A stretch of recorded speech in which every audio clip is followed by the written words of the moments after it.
saying this every episode because we're like episode 8 at the Detroit Motor City Tattoo Expo, but this is a truly golden unicorn moment because this wasn't planned. This was kind of like talked about a little bit, but I finally, and I can't say for me completely, Fawn, you were so helpful in wrangling her over, but then we had to like chokehold and pull Jeremy by his hair. I've got, of course, Dr. Jeremy Miller here, help one of our co-hosts of our little event, but then we also have Lauren Gregory, and we had to trap her. Yes, we had to literally. We got her in a raccoon trap. Yeah, she stepped in it, got her ankle, pulled her over here. We finally got this interview. So pain free. Hey, humane is what we like humanely to say. trapped her, and so now I think she's happy enough where she can potentially answer some questions for us.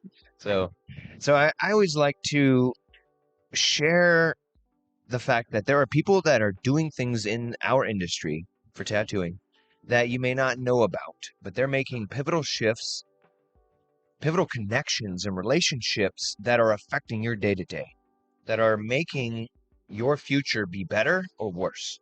And this person right here, Lauren Gregory, is making our industry better. And I think it's important that you get to meet her and learn a little bit about her and what she's done, what she is up to, and what she plans on doing. So thank you so much for letting us trap you and get you in our little interview.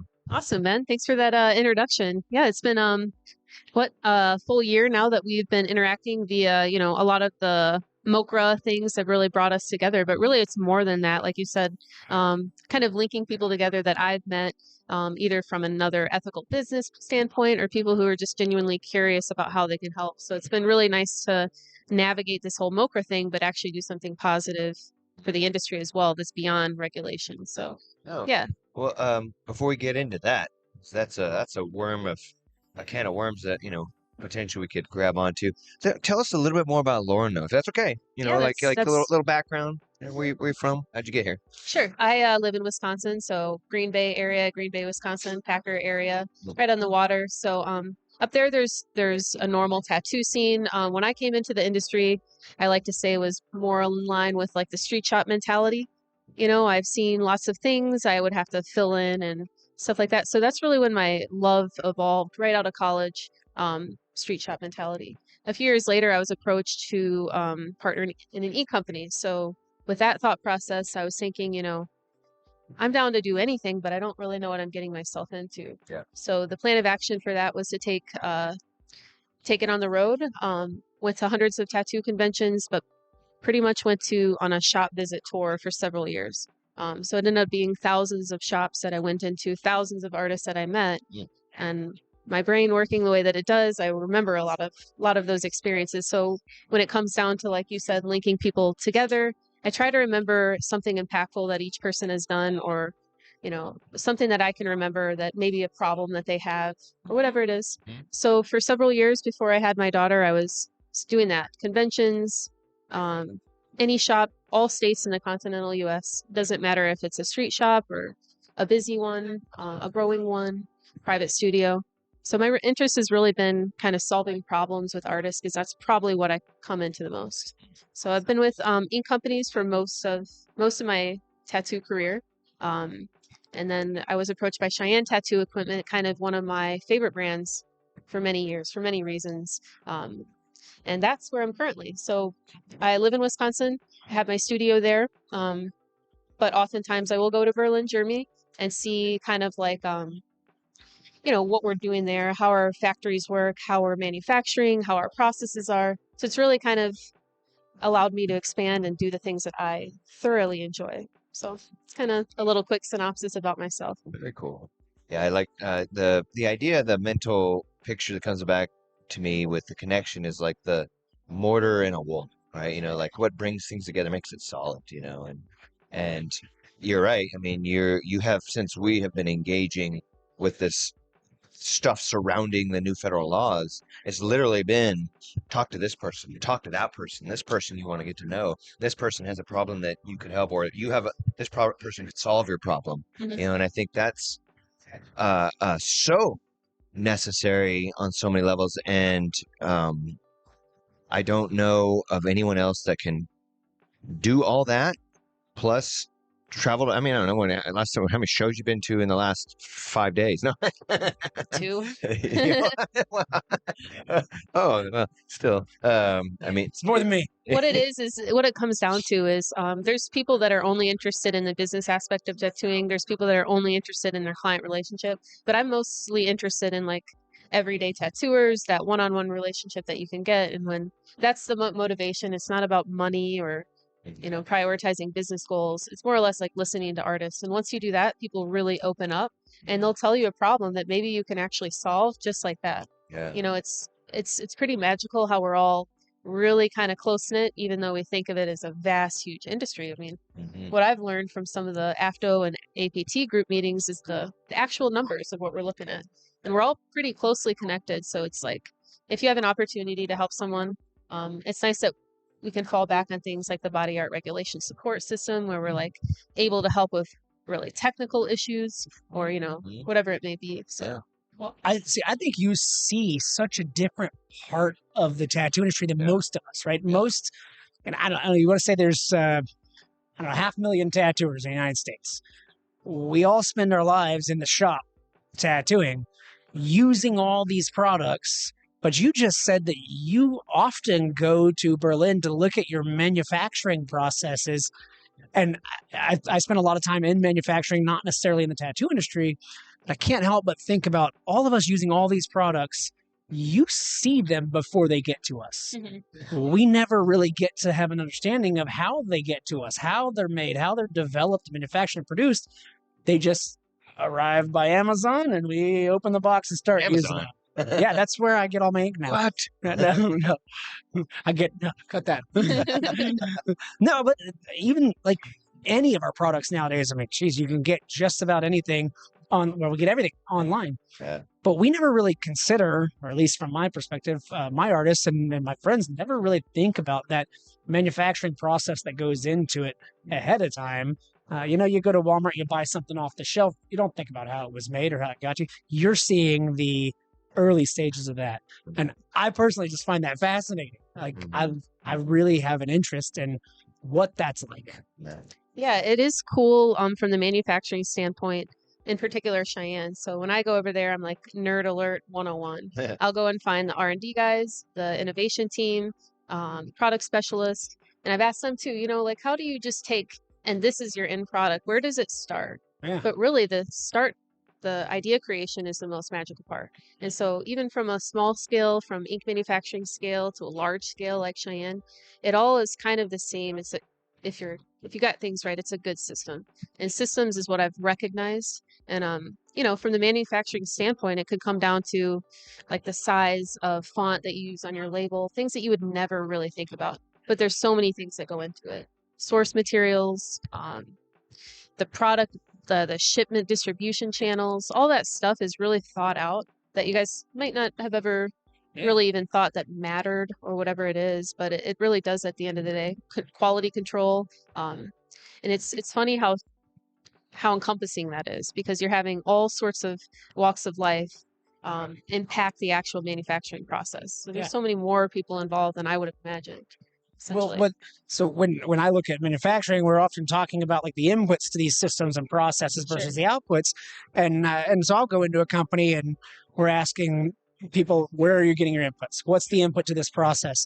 And what I find truly fascinating about this is that you're going to all these thousands of shops and conventions and talking directly with the artists and getting feedback that is directly becoming an input to what that process is going to be, to what that new R&D is going to look like.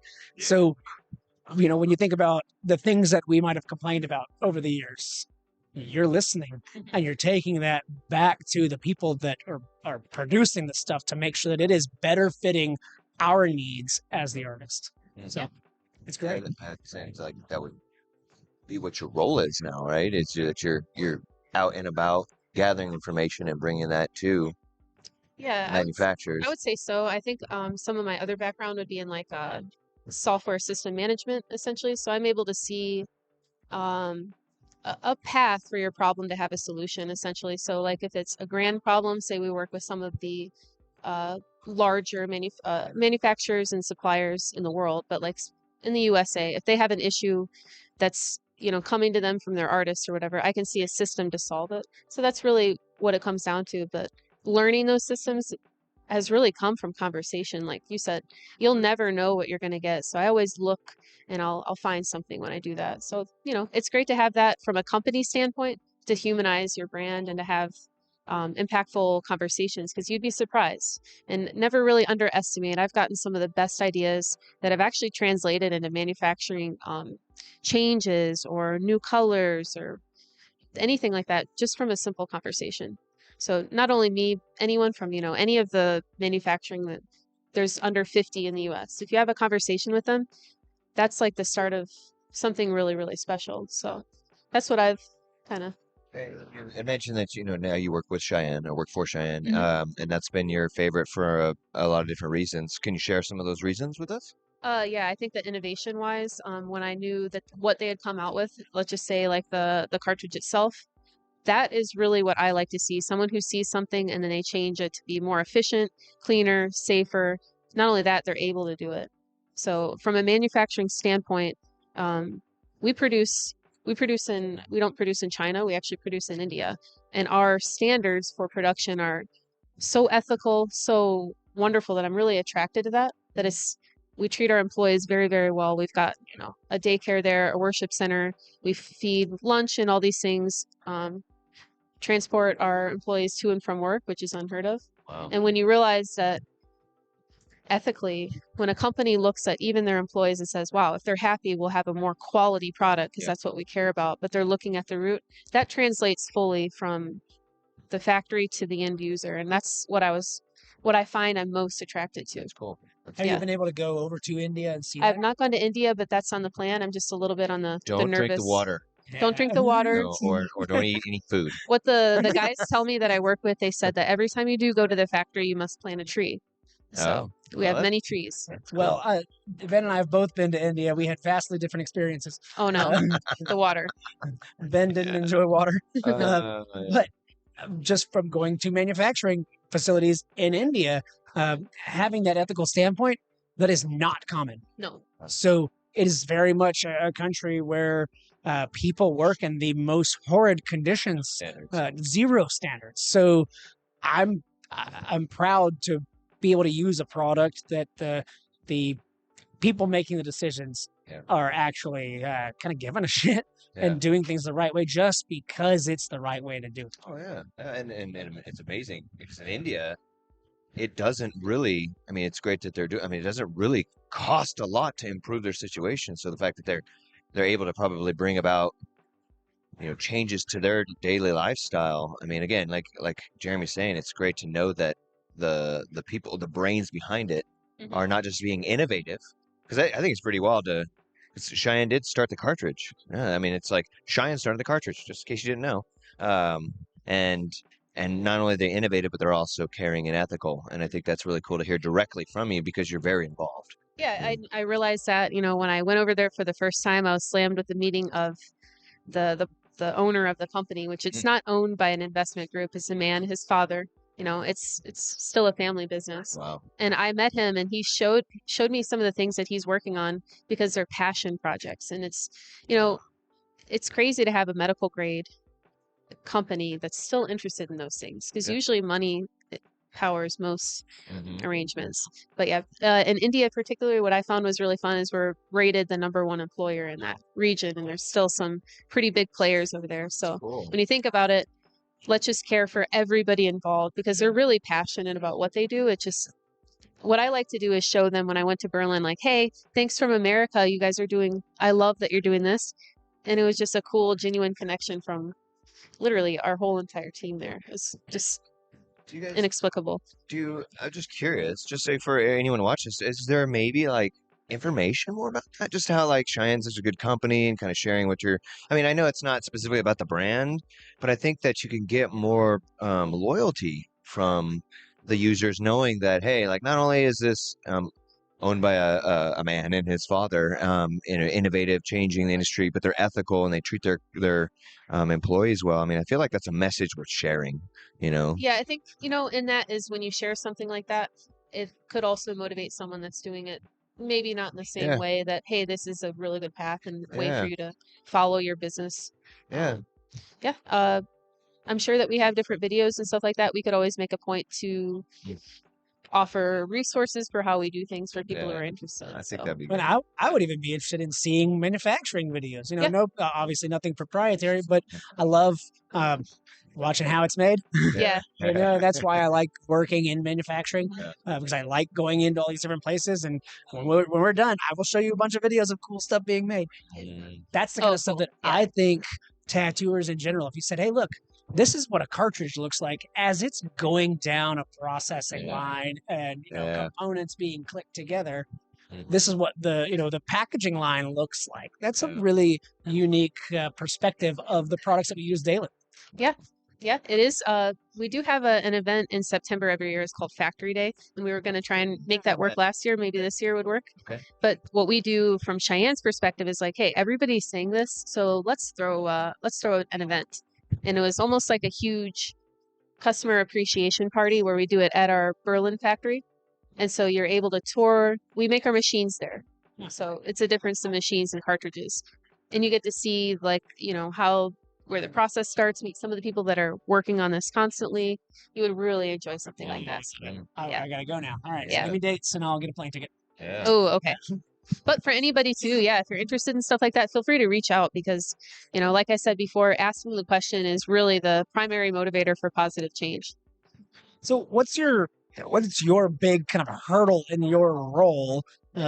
Or I guess really any of your roles, because I know you do a lot of different things, but what are the things that are making your job and your operation, your role difficult?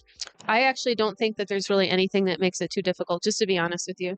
We have so many systems in place. What it really makes difficult is, I guess, closed-minded individuals or something like that. But when we can have positive communication and those lines are open, I've found that I'm actually improving on things rather. And I don't mean to take that in a wrong way, but tattooers are my medium and it's not very difficult right now. People are listening, even though there's some, you know, roadblocks with certain legislation, but I wouldn't say that hurdles wise, we've got more positive communication than we did in the past. I mean, if you want to compare now to 10 years ago, there's much more open communication channels. A lot of the bigger brands have had, like, you know, different types of departments that are easier to work with. And now, there's the guys from Albuquerque.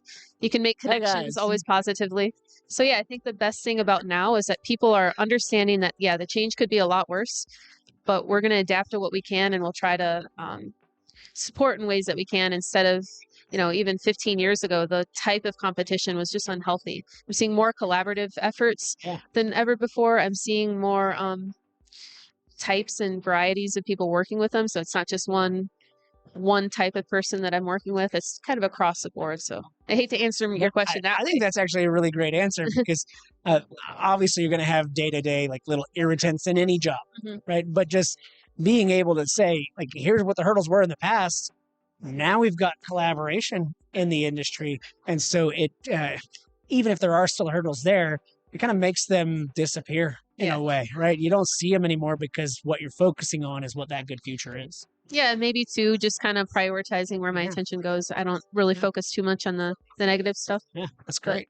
But, I initially mentioned something about mortar and connecting, but it's almost like mortar / you know, innovatively adjusting things to make it work well and building better. You know, it's great to hear that you're able to find a problem and actually it's fixed. You know, and that means we're heading in a positive direction. And for the tattoo industry to go from where it was 10 years ago to today. And, you know, it's pretty amazing to think about where it could go to tomorrow. And so I feel like anyone that would be at, you know, one of the, you know, I don't know how many conventions you're going to be at, but it would be, I think you're approachable. We could say to folks, say, hey, if you had an idea, a concern, a problem, or a hurdle that you feel that you could solve, it would be great for them to be able to approach you, right? And be able to talk to you about these things because you do enjoy talking with tattoo artists, engaging with the industry and the community. Now we talked about Cheyenne and we talked a little bit about, I mean, are you still running a magazine? Like, what are other ventures you got going on right now?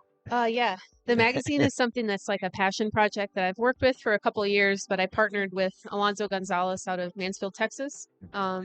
essentially what it was kind of using systems to make something really like cool for people to relate to. So some of the topics, we still got to get the article in for MOCRA. We've got topics of different types of artists, just essentially a platform for art. And what that does is, one of the things it does is gives me a nice little treat that I can do for international artists as well.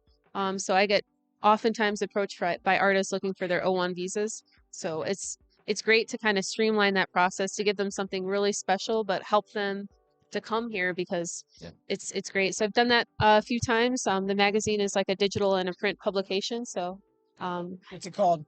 Worldwide Ink Magazine. Cool. So that's been fun. And I like that because it allows me to ask more questions. And that's what I really like. And I feel like it would push you like further into the creativity that's out there. Mm-hmm. It's fun. It's fun. And then also where we connect is APT. So I'm on the pigment committee, and I love that because I've seen so many different people all over the place that are in it, you know, from AFTO meetings or whatever it might be. So that's APT Pigment Committee is the other one. And then I also work really closely with Guy Aitchison, my favorite tattooer.